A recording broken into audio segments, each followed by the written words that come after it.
Good morning mga Mia, ayan part 2. So hindi pa ako marunong mag-edit kasi ng video kaya kaputol-putol lang aking video. Pero pinag-aaralan ko pa rin mag-edit, pabilisin ng video. Ayan. So nag-i-start na siya diyan math. Tapos na kami sa English. Natapos na po pala kami sa English at saka sa writing. Math na po yan. 'Di ba nakasubsob siya? Oh, huwag ka nang tumingin. Tumingin ka diyan sa sinusulat mo. Palinga-linga siya diyan man, eh. Ayan, umuusok na siya. Lumalabas ng dalawang sungay ko diyan. Araw-araw, every Saturday, Sunday po kami diyan nagbabangayan halos. Ang boses ko ay tinig sa kabilang bahay.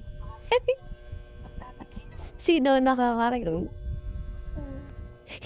Yung mga kasama ko sa bahay, naririnig na sa'kin everyday. Ano naman magagawa? Hindi naman po natin puwedeng sukuan.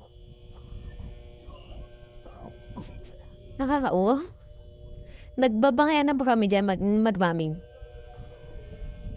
Kami po'y nagbabangayan na diyan. Kasi halos po talaga nahihirapan po talaga siya sa writing. Pero mabilis man po siyang maturuan at mabilis po siya maka-pick up ng aralin. Yun nga lang po talagang sa writing at gwapuhan nung kanyang mata. Kaya po siya'y laging pero may nakasubsob sa kanyang papel kahit may salamin na siya. Ang grado po pala ng kanyang salamin, 200. Yes po, pero kahit po siya'y nakasalamin, hindi po totally nakakatulong sa kanya, may dagdag linaw. Kaya sa writing po kami nahihirapan. Sabi nung mga teacher niya, kaya niya isulat, pero nahihirapan nga po siya.